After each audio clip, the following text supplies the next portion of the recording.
Welcome to the Startup Grind. Dan Price, CEO of Gravity Payments.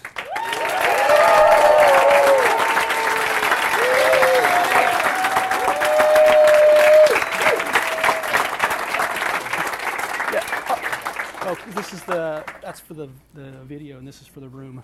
Oh, got it. Yeah. Okay. Yeah. Two mics tonight. Yeah, it's your This is special. awesome. Yeah. Check. Hello. Yeah. You're good. Yeah, can hear you. What's up, Mike? Good. Well, hey, thanks for being here. Thank you everybody for coming. Really appreciate it. Glad to be here. And most of all, I just want to say thanks for doing the book and doing it in this way. I mean, this is like the first kind of release, right? This is like the first kind of. Yeah, I've been working on the book for a while, kind of on and off, and I'm really excited about it. You know, I think you'll find it to be a pretty revealing look, and one that takes you through some of the ups and downs and the thought process that I had at the time. You know, I'm personally not one that's a fan of giving or taking advice. I think you kind of have to feel it inside. And so I don't mean that in a prideful way, but you know, I think that I want to be open and listen to what everybody has to say and be very open-minded. But I think for each of you that are entrepreneurs in one way, shape, or form, you know, my belief is that you have to feel what the right thing is at some level. And of course, you're influenced by maybe what I write or what I say, but you're going to know inside of you somewhere if it's the right thing or not. And so, you know, the goal of the book is just to give a really transparent look into kind of the highs and lows, the ups and downs, and the successes and failures, and kind of let you decide, you know, what you think about it. So Awesome. Well, I've never written a book, but I know it's not an easy process. It's really easy. It's real easy. Everybody should do it.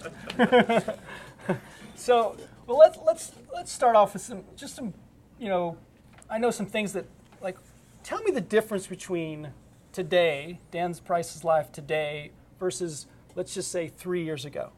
Like, what has been the big thing changed for Dan Price? Let's start with the business side. Business side. So today we have 150 employees, so we're still small, but we're growing pretty fast. I'm in my 14th year, something like that. So maybe 3 years ago we were about 10 years in, maybe 75 folks, and I'm just trying to pick the year here. So if we go 2013, sure. The business had several thousand customers, but a significant percentage of our clients were people that I had a personal relationship with. In fact, I knew our first 1,000 clients on a first name basis, and even when we were at maybe 3,000 or 4,000 clients, I probably knew the top 600 or 700 on a first name basis, which was with the 80-20 rule, is a significant portion of our revenue. So there was a lot of centralization 3 years ago, but today, with under 20,000 clients, wow, there's a lot less centralization, and my influence hopefully isn't that much lower, but my control certainly is way, way lower than it used to be. Yeah. Well, there's no way not to, right? Yeah. And so, on a personal level, how's that changed? What's been the big change for you? What is the, if you could pick, like, say, two things, what's the two things you would say that's what's changed over the last 3 years for Dan Price? Yeah, well, if I were to pick like a slightly different time frame, which was about a little bit less than 2 years ago, as opposed to 3 years, I had kind of like gotten everything I ever wanted in life. And I don't know, maybe by a show of hands, like, how many of you have had a moment where you're just like, my life is so good right now, like I just should keep things the way they are? Like, everybody knows that feeling, right? And what happened? It changes.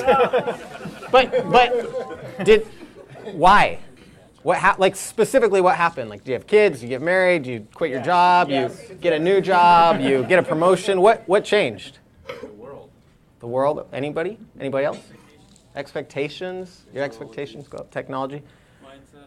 Mindset. So in my case, I was making, like $1 million a year, My company was at a place where it was growing fast but stable enough that I could skip work on a Wednesday and go hiking, which is one of my favorite things to do. So, and I always avoid, what's the hike in North Bend that everybody does that I avoid?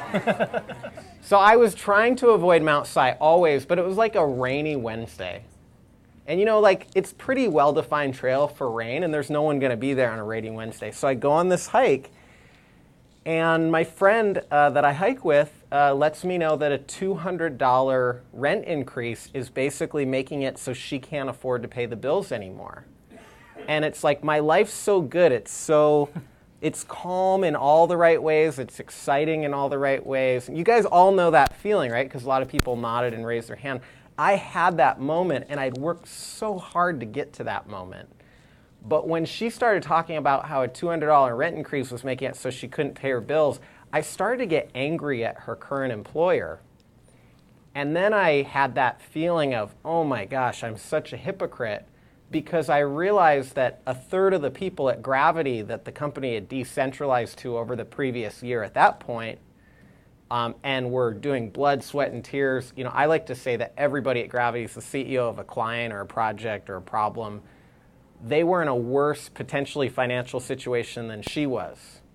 And so that change has been dramatic because, one, it's been a big financial change for me, but then number two, I always thought that my goal in life was to be part of a change in business where it's less about just making money for its own sake and it's more about making a difference. I feel like that pendulum will change with or without me, but my goal was to be a part of it, a small part of it. And so I just wanted to reduce or eliminate costs and headaches associated with accepting credit cards. I thought it might take several decades.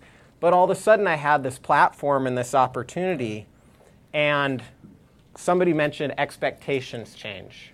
And so all of a sudden, it's like, well, your responsibility in life sometimes is based on what you're given, what opportunity you're given. So all of a sudden, the opportunity felt so big that I literally could work 50 hours a day and still do a completely horrible job with this opportunity.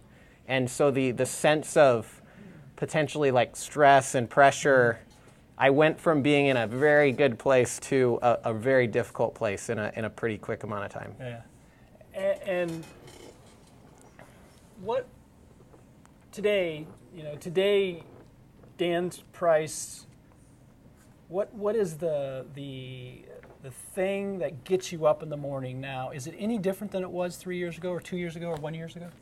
I don't think so, but I think there's a lot more dangers today than it was 2 or 3 years ago. Because, I mean, if you keep in mind what my goal is, right? And we all have different goals, but I spent years struggling with what's my one kind of thing that I'm willing to dedicate myself to and sacrifice for. And I came up with that, and all of a sudden I have this huge stage. And so it feels like it's an imperative for me, if I really believe in that goal, to be shouting from that stage as often as I possibly can. But there's all kinds of challenges that you face when you're on there in terms of, like it's time. Time's one, but one is like, I like being nice to people. And when 10 million people are trying to get a hold of you, it's really difficult to be a nice person, right? Or, like when you're saying, hey, like I'm really excited about doing this TV show, maybe like going on the Daily Show or something like that. Are you really excited because it's part of your mission, or is there some kind of like personal agenda that goes with that in terms of like the potential power and all that? So it all of a sudden trying to stay pure in that moment becomes a lot more difficult. And I think, that was probably one of the big shifts in terms of like a challenge. Yeah. And who's helped you through that? Because most people don't have that opportunity. I mean, it is a gift, but it's also, like you're saying, it's a little bit of a curse as well. Yeah. Who's helped you through that? So prior to the 70K thing, Entrepreneur Magazine named me Entrepreneur of the Year for 2014. And the editor-in-chief told me it's because you want to do this for the rest of your life and you're really dedicated, you're really clear on your mission. That's why we wanted you on our cover, and that's why we wanted to name you Entrepreneur of the Year. But I remember the way I found out was I was driving from one meeting to another, and I was kind of driving between like Fremont and Ballard, and I felt my pocket vibrate, and I don't text and drive, but I took a quick peek. You've never text and drive. I generally don't. I really don't. But I took a quick peek, and it was a picture of an Entrepreneur magazine with me on the cover. That was how I found out, and I was really busy. So I went through like 2 or 3 other meetings that day, bam, bam, bam, without really confirming what that was. Was it a prank? But I called my dad as soon as I was done with my meetings and told him, and I sent it to him. And he said, it's a character test. That's what this is. And he said to me that whatever character was required of you yesterday is no longer sufficient today to be just a baseline, like, decent human being. So if you want to be a decent human being, the requisite character is now quite a bit higher. Yeah. And it's like you gotta know like what's important to you, what you care about, and stay true to that, because you're going to get pulled in 1,000 different directions. And if you thought it was bad yesterday, it's going to be 10 times worse today. Yeah, that was a smart man. Yeah, so he's helped me out a lot. Also, I would say I'm a member of EO, Entrepreneurs Organization, which requires $1 million in revenue to qualify for. And I think it's a great benchmark for some of you if you're under $1 million to like help motivate you. It's a great organization. I joined maybe 10 years ago. It was maybe like, I don't know, 3 or 4 million in revenue at the time. And it really helped me out, that being a part of that organization. And I'm also a part of another organization called YPO, but it's peer-to-peer learning. So I get challenged and pushed by CEOs that really don't care about any accomplishment I might have or whatnot. Like I might be a little flea on one of their backs in some cases. And so having that peer-to-peer network, having those people in my life through those organizations that don't care, they literally just don't care, if I'm on the Daily Show or Inc. Magazine or something, they don't care. That's so positive. And I think, we all need those friends in our lives. Yeah, I mean, and in this process of, like you say, your expectations, everything's changing, right? Both exterior and interior. Where has your focus gone in the company? Like, is it changed? Your focus changed on what you do on a daily basis? Like, I'm assuming it has. So, what has that been like over the last few years? My focus changes a lot, and my rule is that, and I would argue that maybe for some of you it's shorter, but for me, where my company and my industry is going and the amount of change and growth we're going through, I can say with 100% certainty that 2 years from now, with the skills I have and the competence I have today, I'm going to be incompetent to do my job 2 years from now, unless I outpace what the requirements are of the job, right? So as I sit here today without any improvements, I'm literally going to be completely incompetent 2 years from now. For some of you, you might be in such fast growth industries, it might be 6 months, right?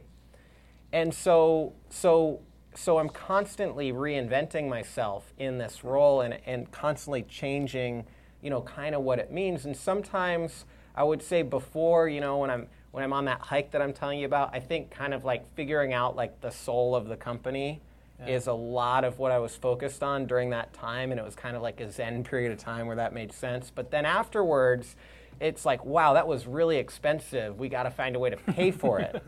And so then I'm out there, with clients, in front of clients, selling, sometimes one-to-one, which I still do. I still meet with clients, sometimes on a daily basis, but always, on a weekly basis or more. And sometimes out there, promoting what we're doing, working on recruiting, working on scaling the business so that we can pay for, kind of the soulful part of the business that's important to me. Yeah. And what are the things, Dan, that you like? Again, say 2 years ago, 3 years ago. What are the things that you really didn't enjoy then? Right? You're just like, God, I gotta, it's part of the job, right? You got to do it. And then, how has that changed now? Like, what are the things? How are those things that you didn't enjoy then versus the things you didn't enjoy or you don't enjoy doing now? Is it?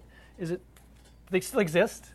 So I'll give you my job history. I was a lifeguard at over a summer at a water park. I was a busboy year-round at an Outback Steakhouse in Nampa, Idaho. And in the summertime, I would prep cook from 7 to 3, and then I was a busboy from 3:30 to midnight. And then I was in a rock band at full time. We were working and making money. And I started working on what became this company my junior year in high school. So I guarantee you I have the absolute worst resume of any person in here. And the reason why I bring that up is, wait, can you ask me the question again? Remind me.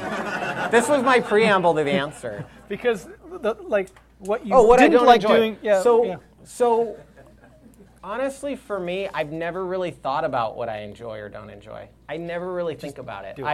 I think what needs to be done, and I enjoy staying in that frame of mind. And when I look at kind of my jobs in the past, I loved being a busboy just as much as I love my job now. Now, would I have loved being a busboy if I would have stayed a busboy? Probably not. Sure. But so the fact that my job changes and reinvents itself every couple of years, that's probably part of what allows me to enjoy it so much. But I'll give you one example. I've always been the CFO of Gravity in addition to being the CEO. And I recently hired my first CFO about a month ago. Her name's Teresa. She's got a long background. She's very experienced. Her most recent gig was Rover.com, which is really successful startup, fast growth, faster growing than we are. And I didn't realize how much I would enjoy not being the CFO until I was not the CFO. And so there's a lot of jobs where that happens. And that's probably the best example I can think of. And I think for me, it's not so much that I didn't enjoy being the CFO, I did, but I just enjoy seeing somebody else do it better than what I was doing. That's so great. And so, I got a new CTO maybe a year and a half ago, and she's just an absolute rock star. I just thank God for her every day. And I feel that way about my CFO now, and that's what I love so much. Yeah. And so seeing them just do a way better job than what I could do gives me a ton of pleasure. Yeah, and probably helps you sleep at night. Yeah. And in your, your decision-making process today, is it any different than it was last year before? How you make decisions? Well, it's always changing, but there aren't very many decisions that I make, believe it or not. There really aren't. There are very, very few decisions that I make. And what's the same is that I believe we way underestimate how difficult it is to accurately perceive the data that's in front of us. And we don't spend enough time and energy on that. And we overestimate the importance of good judgment or good decision making. And so I try to really just dig into learning and understanding. And then I think when we do that in a group, the decision is usually fairly obvious. And a lot of times it's not A or B, it's a C, or it's some kind of hybrid or combination, so we invent a new decision. There's a very famous counterexample, but for the most part, I generally don't make any decisions unless it's very much kind of by committee, we're talking about it, because I think having buy-in is just as important as making the right decision, most of the time. Depends on what it is. So we tend to make the decisions as a group, and I tend to pull in the data where either the decision's obvious or it's obvious that there are multiple positive paths forward, and so we can just pick one of them. We don't have to always pick the one that's the absolute best. Yeah. And looking forward, looking out, say, like you say, 2 years from now, look out 2 years, where do you see your industry?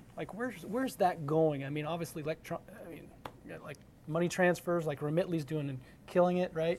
Matt Oppenheimer, great. Exactly. Have you guys had him before? He's fantastic. He's awesome. Yeah, he's a good buddy of mine. We're both from Boise, so. You got the Boise connection. Yeah. Yeah.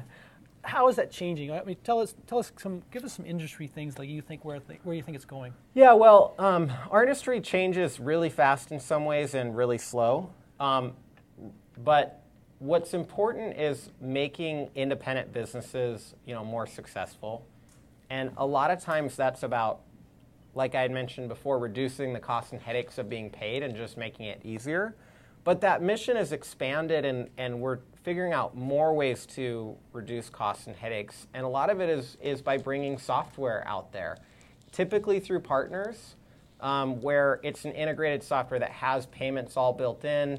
It allows the software company to have a really strong revenue stream to supplement their business.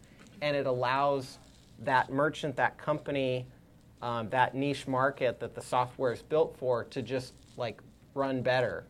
And so as much as there's a lot of noise that would suggest there's tons of consolidation and there's fewer companies and more big companies kind of taking over the world, in my industry it's exactly the opposite, and I suspect that's the case in a lot of industries. There's more players working more seamlessly together in every transaction and every part of the business management process than there ever has been. I think that'll keep going. So that's kind of maybe the more exciting side. The more boring side is EMV. A year ago we didn't have EMV, and now we have EMV everywhere, and fraud is basically got cut in half. So that was a really big rollout that we were a part of, really excited about. I don't know how many of you use Apple Pay, but I use it, and that was a project that we were really proud and excited to be a part of. Obviously Square has created a lot of noise over the past not too long, but I really think having the payments being seamlessly integrated into whatever you're doing so you don't have to go through a lot of effort in that step of paying is probably a big part of where our industry is headed. Yeah. And for can you give us any insight of where Gravity Payments is going to go? Is it going to be? That one's not mine. So cute. Carol? It's a great background. So Mike told me you guys do it this way every time. Yeah, exactly. Every time. Yeah, this is part of the deal. This is part of it. Initiation for startup Greg. Oh, that's great. So I hope where Gravity is a part of that is we really want to just give phenomenal service kind of 360 degrees. So, and we want to add value 360 degrees. I'm from Idaho, and in Idaho, in business, there's just a normal thing in business, which is you want to be giving a lot more than what you're taking. That's the definition of a good business. And I think sometimes we forget that that's how simple it is. And so to start with, it's we want to give so much value, try to go 10x value for our merchants.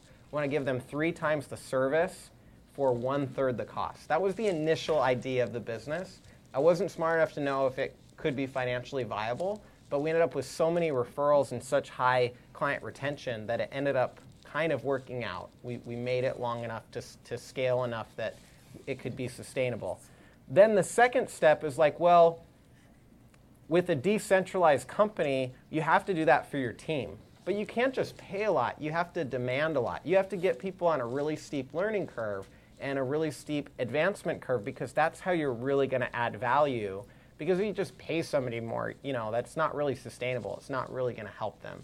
So that was kind of that next step of creating that decentralized team. We'd like to go further and decentralize and basically allow software companies to have this additional business model where they have the integrated payments, they have a revenue stream where they're taking such a tiny part of the payment that the merchant doesn't mind at all. They're really happy to do it. But at scale, it allows them to provide more value and better products and services to that software user. And so continuing to decentralize and continuing to just add value in these different pockets is where we're trying to go. Yeah. And really, you started the whole thing with just that in mind. It's like, where can I add value, right? That is the secret sauce of Gravity Payments. How many in here are like hoping to bootstrap? And how many are hoping to raise money or have raised money? Okay. So I was very much on the bootstrapping side, and I'll tell you why. I graduated high school in 2003 from Idaho, and there's no such thing as venture capitalists in 2003 in Idaho. It doesn't exist. There's not even any such thing as an entrepreneur. There's a small business owner or something. So that's like that's as sophisticated as we got. And so it's like, well, the only way to build a product company is to do a service first, right? Which is a really common way to bootstrap, and it's worked for a lot of people. You maybe build custom software or a custom product as a service, right?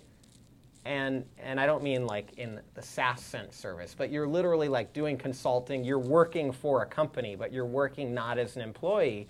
And that's either funding the property, the intellectual property, the product that you're building, or in a best case scenario, the product that you want to build, you can find somebody who's willing to pay for all the development to have that customized, where you then own the product and own the IP and can productize it out to other people. So I didn't know any of that, obviously. You do now, though. But that's what I did. In spite of the fact that I didn't know it, like that's what I did, because that was the only option. And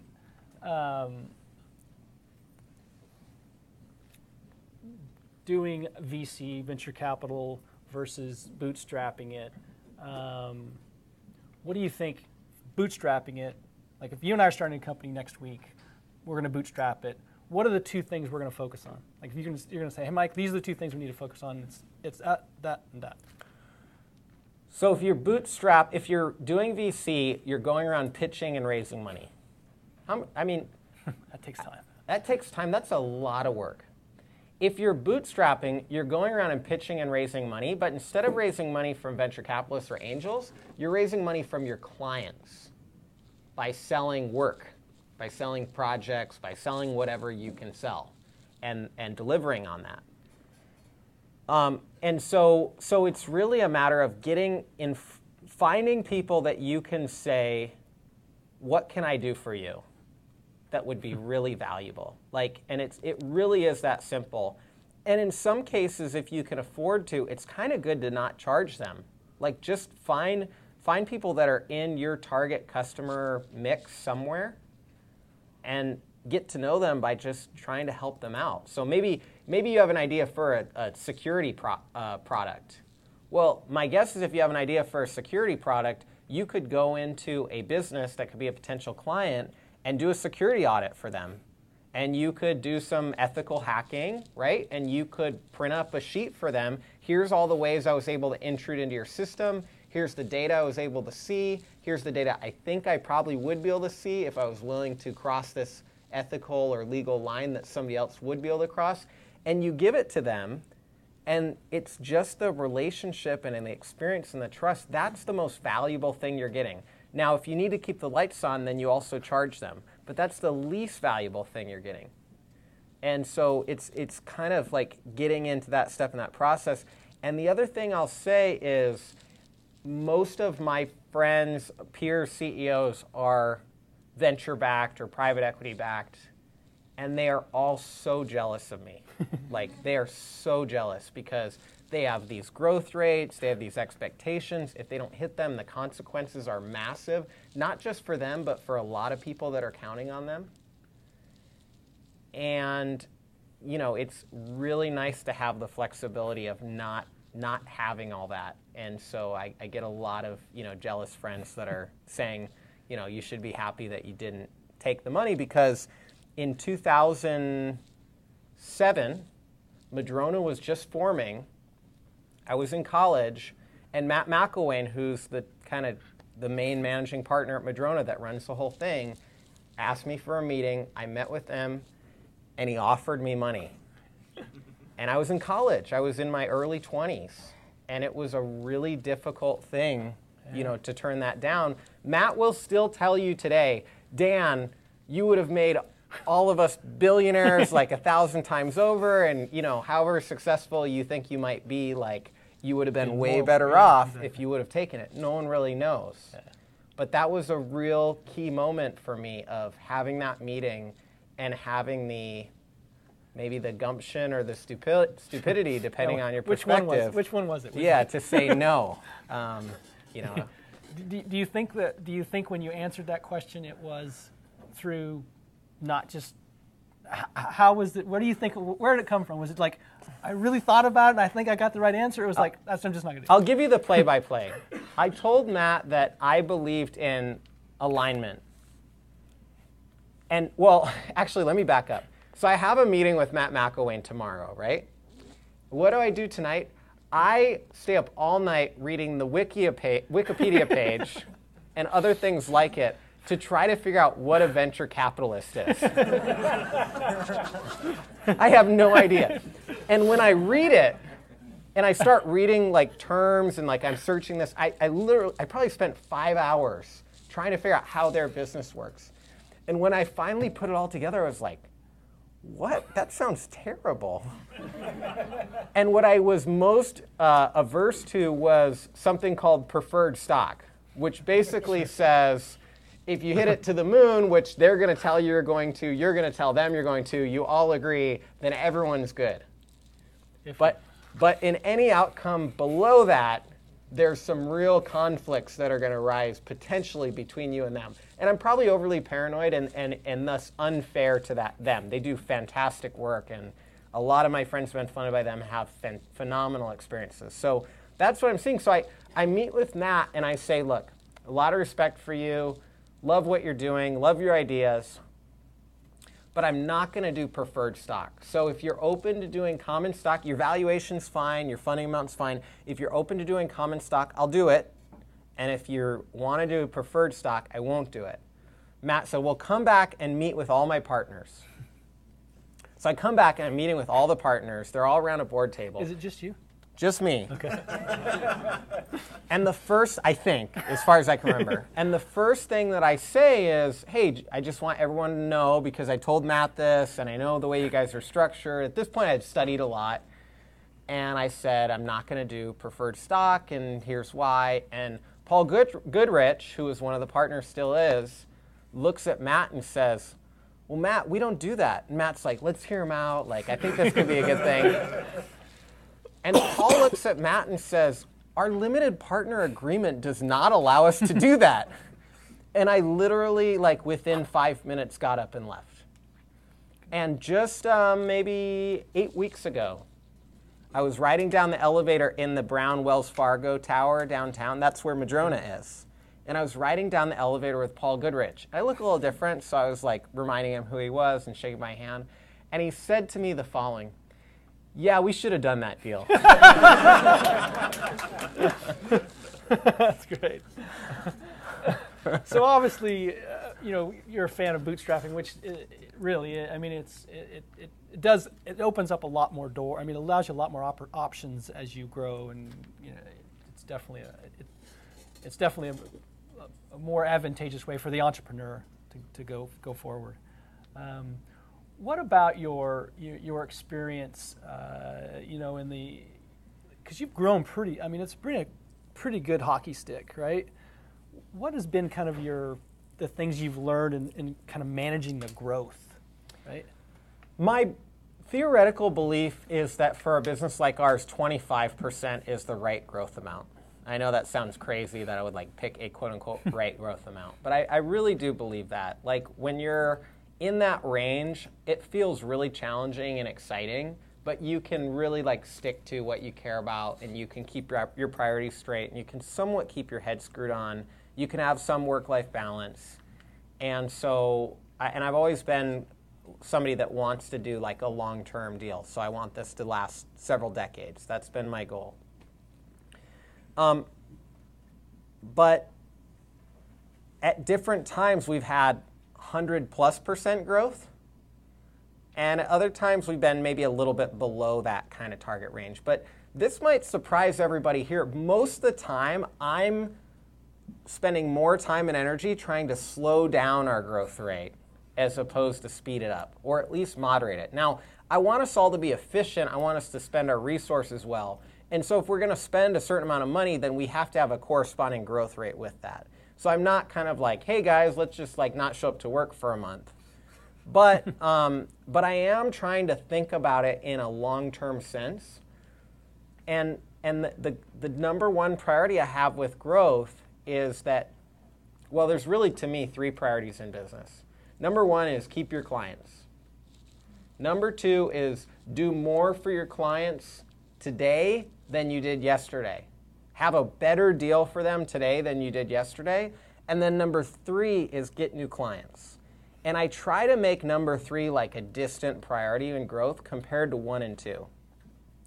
And I think it works well because everybody's doing exactly the opposite of that. They take their clients for granted. They take their current employees, and everybody's thinking, oh, if I just could get that one new employee, then we'd be so good. If I could just get that next client, then everything would be so great. And you forget that what you have is so amazing, right? And so I try to prioritize the loyalty of the people that we're already working with, the people we have a history with, relationship with, first in growth. And then I try to only take on new clients or new employees when there can be a potential value to the existing clients and employees from having that additional, those additional resources to hopefully make our products and services better. And in your growth as just a business person over the years, what's been the hardest thing for you to learn, for Dan Price to learn? Hardest thing to learn. Like, Yeah. let's take back. Say you were 19. Now, Yeah. Now, what's the thing that you really had to work at to be good at? Yeah, I would say there's something that I'm really, maybe really bad at, but I have to decide every day if I actually want to get better at it or be less bad at it. And that is, like, I care so much about what I'm doing. And if I'm speaking to somebody, I care about, like, getting the best result, getting the best outcome. I care about adding value. As a result, I don't really care about the style by which that value is added or delivered. And fortunately or unfortunately for me, most of us care more, most people, not necessarily most people in this room, most people care more about the style than they do about the substance. And because I care so much about the substance, most of the time I completely disregard the style, which makes me incompatible to work with almost anybody or to do anything. Now, it's nice because it kind of concentrates the people that I work with to people that can connect with that also care more about the substance than the style. But it's a real turnoff for 90% of people out there because we're just all thinking about like, yeah, you can kind of do like a mediocre job or not do anything that great, but if you're nice to me, then I like you, right? And for me, I don't, on many days, not all days, but on many days, I really don't care if somebody likes me that much. I don't care about getting people's approval that much, which makes, I think, working with me kind of difficult. I care about that person being successful. I want them to accomplish their goals. I don't care if they like me or they're giving me credit. And that's something that I have to struggle with every day. Like, can I survive with that mentality? I'm not sure. But I've gotten better at least compromising on it just a little bit and trying to put a tiny bit of effort into, like, being nice to somebody or something.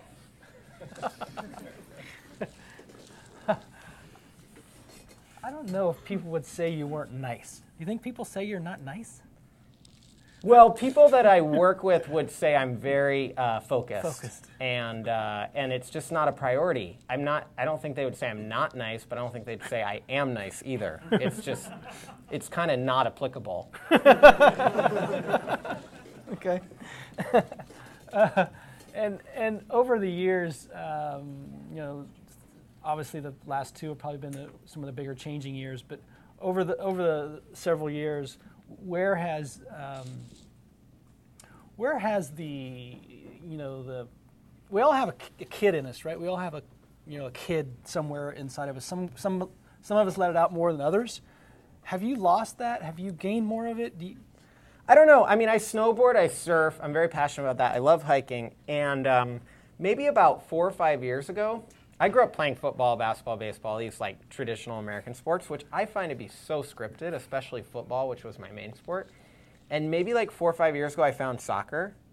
And I just love playing soccer. I tore my ACL, and so I'm recovering from surgery right now, and it's been a tough one. But I love going out and playing. Yeah. You know, I not just soccer, but anything. And that's like a big part of my life. I also think that some of the things I do probably are a bit naive, but like I do them anyway and try to make them work, and I enjoy that because some people use the term YOLO to say, like, I can justify anything and I don't need to take responsibility. But I use the term YOLO to mean, like, I want to live my life because I only get one. And I'd rather be a failure doing it the way that satisfies my conscience than be trying to follow exactly in somebody else's footsteps and be successful. So I really believe in that. And I hope that there is something that's somewhat childlike about that. And do you think having that childlike, characteristic or trait, is that helpful in the business or non-existent, non-helpful? I mean, where does it fit, in your opinion? I think it's helpful, like when it's used in the right moments. We had like a pretty bad like media takedown of us one time. And so I walk into the marketing room, and we never had a marketing team like 2 years ago. Like we kind of like reactively like other people that were already working at the company, other departments are like, oh, can I help with marketing? Because that seems like we should be doing it. we literally were over probably $4 or $5 billion in processing before we had our first marketing employee, and maybe more than 10 years in before we had our first marketing employee. And no one would guess that because like my profile is way bigger than my actual success in life. But we had a pretty bad media takedown piece, and I think the team was just feeling like they were just completely lied to and misled and taken out of context and stuff. Like, I said I didn't want to do any more interviews, but there was a woman who was like, hey, Business Week's calling and they want to do a profile, and we got to say yes to that. I was like, no, we don't. We've already done enough. And so she called back the reporter, and she's like, well, I'm trying to sell Dan on it. It would help if I understand the placement, like some of the other people put on the cover. Like, what can you give me?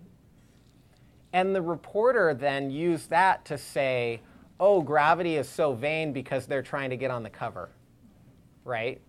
And it was like exactly the opposite. Well, like we were basically like trying to make a case to say no. Yeah. But everybody's heads are down, everybody's hurting. And so I just went up and I was like, hey guys, let's talk about what was really bad about this, right? And so we just start whiteboarding it out. And then let's talk about what's good about it. And it's like, well, we had some really big expectations before. You know, everyone thinks you're perfect. Everyone thinks you, as Esquire tried to Photoshop me walking on water. Literally, they Photoshopped me walking on water, literally. And so we kind of agreed that one of the good things was, while that piece was just a total sham, you know, combined with some of the other coverage, if you average it all out, like it's probably fair. Right? And it's like, how can we take away some of these myths? Like, you know, one of the myths is that like people at Gravity are somehow are lucky. That's not the case at all. These are people that work really, really hard. They work for every penny they make and then some. And so we kind of use the negative to like get to a positive place. And to me, it was like, you know, let's just have a good time. One time we had a client, this is early when we couldn't afford it, we had a client defraud us for tens of thousands of dollars. It was probably like a third of our bank account balance. Wow. And I went into the risk management room, and there's 3 people, you know, counting the managers, and And I was like, okay. And I tried to talk to everybody. And you know, when you try to talk to people and their heads are down, they just can't focus because they're so upset. And at the time, there was a TV show called House that was really popular. So I assigned a personality from House. I let them pick for each person, and then I pretended I was House, and we did a whiteboard session. And you could see their eyes light up, and all of a sudden we're solving the problem. We actually solved about half of the fraud that we were under. But it was like I needed some kind of joke or trick or something just to get people into the frame of mind where they could be creative and try and work, because when you get knocked down, it's just so easy to just stay down there, and you have to get back up. Yeah, there's a tweetable moment, someone. Elizabeth, there's a tweetable moment. Where do you find the most joy in your day now? Like, is it still hikes? Is it still going on those hikes on the Wednesday afternoon? Does that happen anymore? I always really push myself to be honest about things, even when it's not the right answer. My favorite time, and I can't do a lot of this, I can do a little bit, but my favorite time of day is just whenever it's completely quiet and I'm completely alone, chilling with my dog. And I think if I got too much of that, maybe it wouldn't be my favorite time anymore. But there's just so much chaos. And to realize that it's really fun to pretend that what we do matters a lot. And it's really fun to do our best to make it matter. But it's also, there's something kind of nice about realizing that, you know, as long as I can just be chilling on my own with my dog, like, that's enough. And like, all that other stuff is nice but not necessary, because we get to a point of entitlement where it feels like it's necessary, all those other things. And so I think that's probably my favorite moments, just, you know, laying in on my couch or my bed, like chilling with my dog without any TV or music or anything. Yeah, that's cool. Very cool. So questions, guys. If you have any questions, feel free to bring them up. Go ahead. Emery, right? Yeah. What's up, Emery? No, I'm not. So you'd mentioned that 2 years from now, you think the skill set you have today is going to be unmarketable, irrelevant in your business. I'll be incompetent. Incompetent, right? Yeah. So, and you also said that you are continuously pushing your team at a fairly steep learning curve, or they have a fairly steep learning curve to stay Yep. at the time. So I'm just curious, what skills are you specifically learning or improving all the time? Is it the fundamentals of the business? Is it something personally within you, a characteristic that you're always working on? Or Right. is it some sort of a leadership role? Or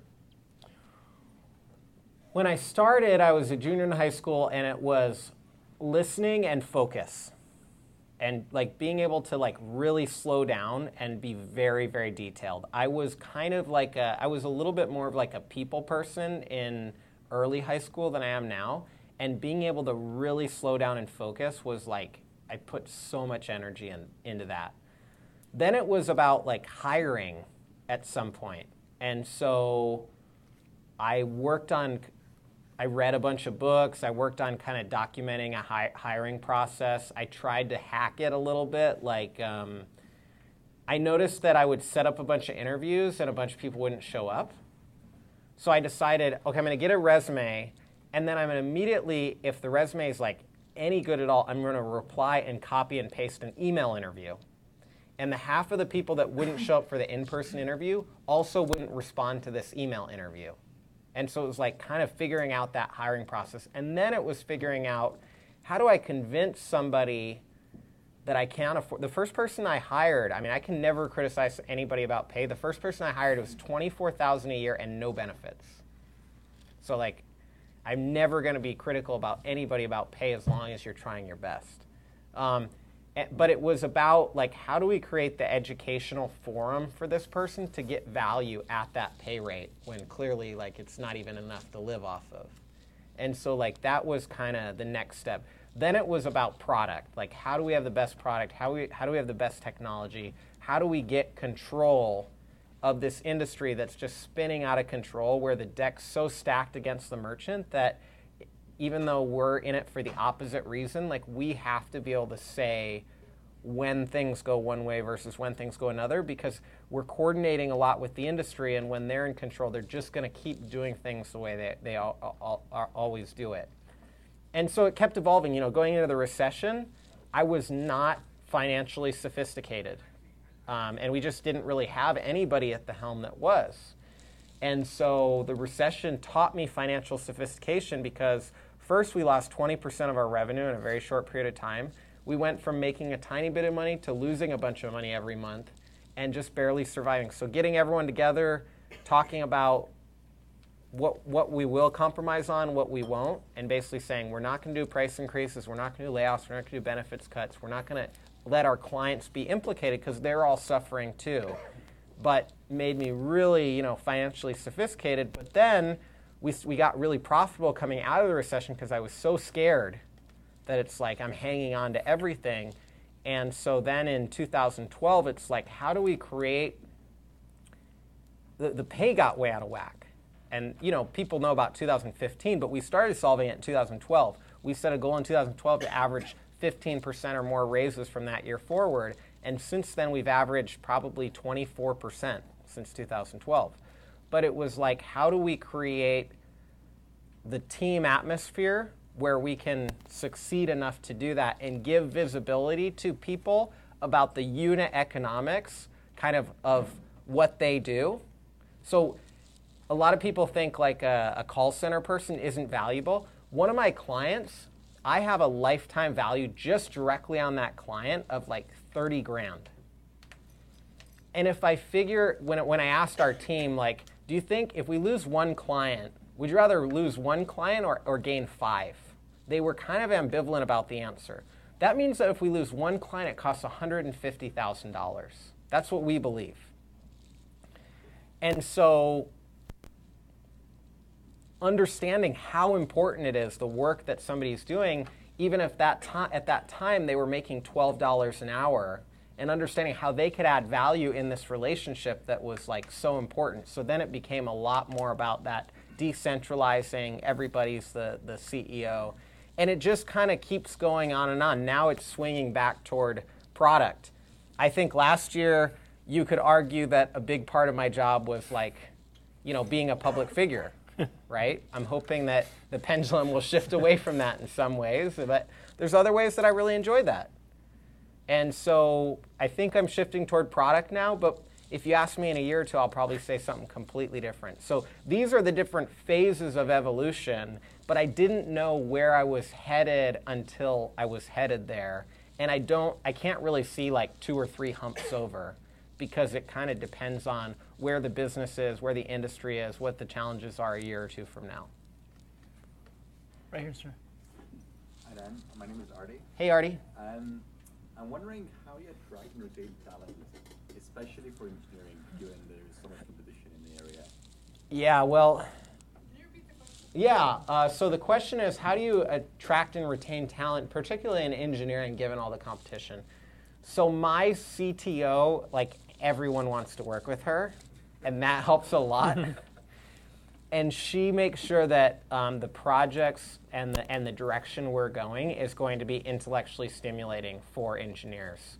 And I think that's probably the biggest thing, because a lot of people that work at Gravity, people think, we pay so well, and that's total BS, because a lot of people that work at Gravity take a pay cut to work at Gravity.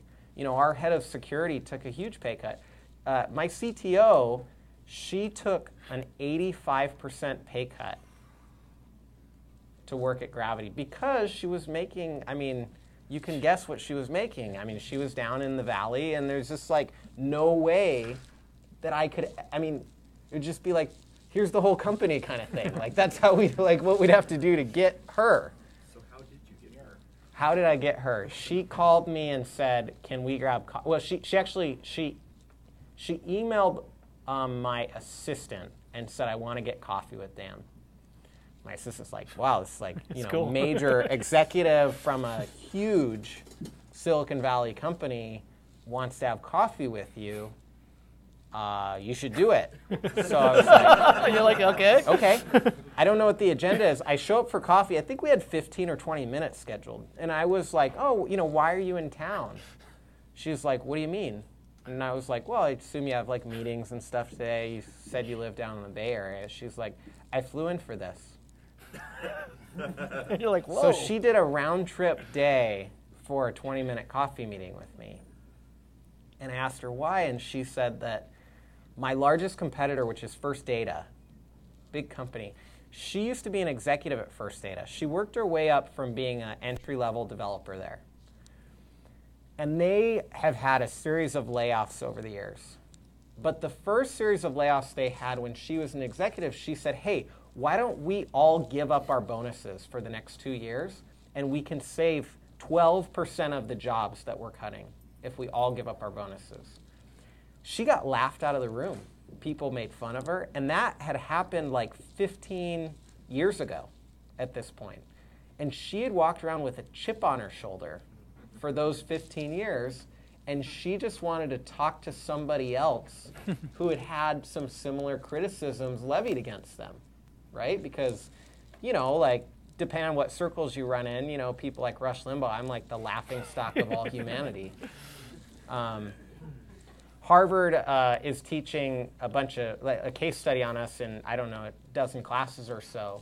And the opening line of the case study is a quote from Rush Limbaugh. And he says, I hope Dan is a case study in MBA classes about how to destroy a good business. And that's the opening line of the case study. So anyway, she had this chip on their shoulder, and I guess I would kind of go to maybe a Seth Godin, purple cow kind of philosophy, right? Because if you're radically yourself, you may find that there's other people out there that are also weird or weird like you, right? And so we just connected, and as you could imagine, over the past several years, she had made enough to kind of feel like she could check off the lifetime earnings box to some degree. And so she just said, I want to come work there. And now when she talks to people about joining us, when she's recruiting, she can really have a pretty great story, compelling story about, because she moved her husband up here. Her daughter is like her best friend, and she left. Her daughter had moved across the country to live with her in the Bay Area, and she left her daughter to come up here after her daughter had just moved across the country to live by her.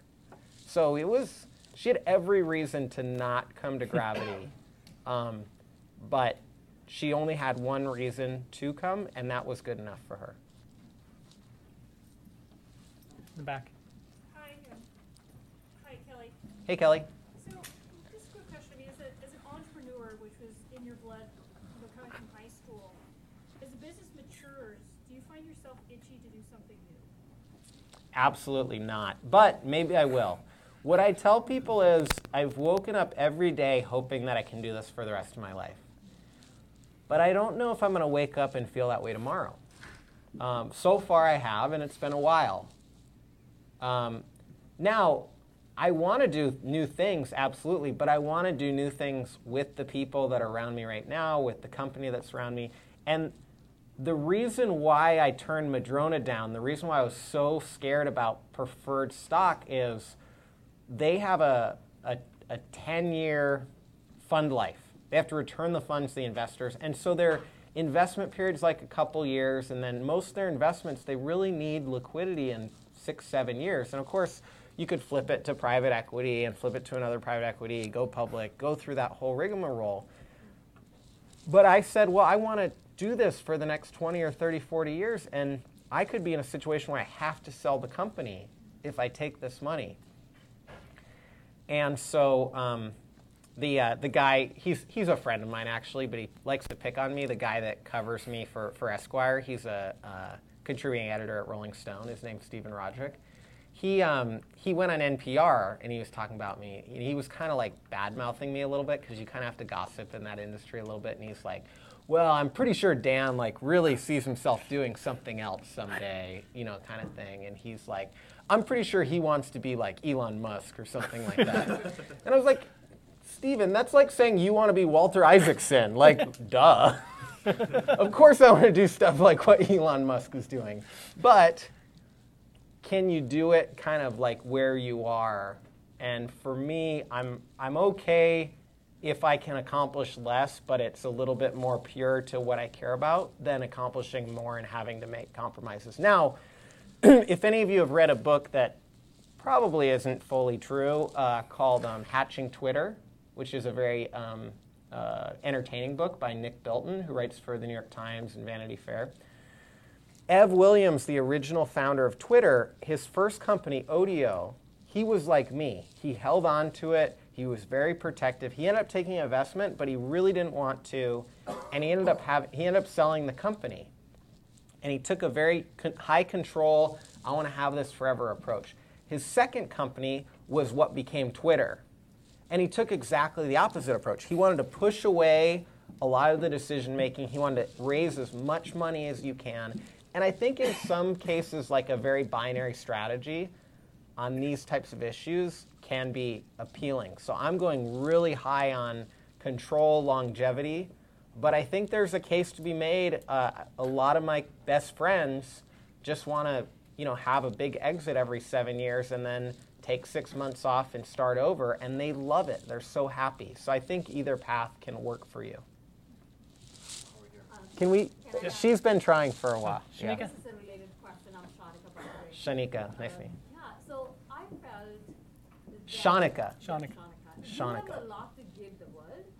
For me, I felt that if you went down the VC path, and then 7 or 10 years you built this company, and you would have had a great exit with the help or without the help, and then you could be a VC, and then have that preferred thing taken out and have make that change, so that would be actually a huge impact, and all the entrepreneurs one day would kind of love. I mean, I have a feeling that there could have been another path, but it may be that that was not something you could foresee. I agree with you. I think where I came from and where I was raised, I had very limited visibility. My idea was, kind of like a small business owner. And so I built a business that served initially and still today small business owners. Those were the people I idolized. And I didn't even necessarily want to be one of them, but I just wanted to help them out and be in their life in a meaningful way and be trusted. And so that was my direction. And it would have been such a pivot from that, such a big step to all of a sudden get involved in the financial world.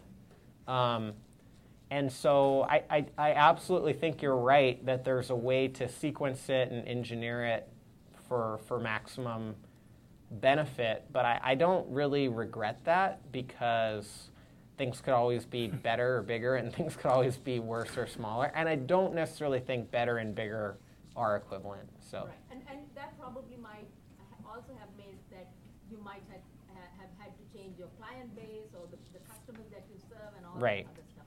Thank you. I get very attached, right? I get attached to the people I'm working with, my clients, my ideas. Sometimes people don't get attached to me, so that's nice. Last question, Thanks, guys. Shanika. Last question. Whoa. Right here. Hi, my name is Walter.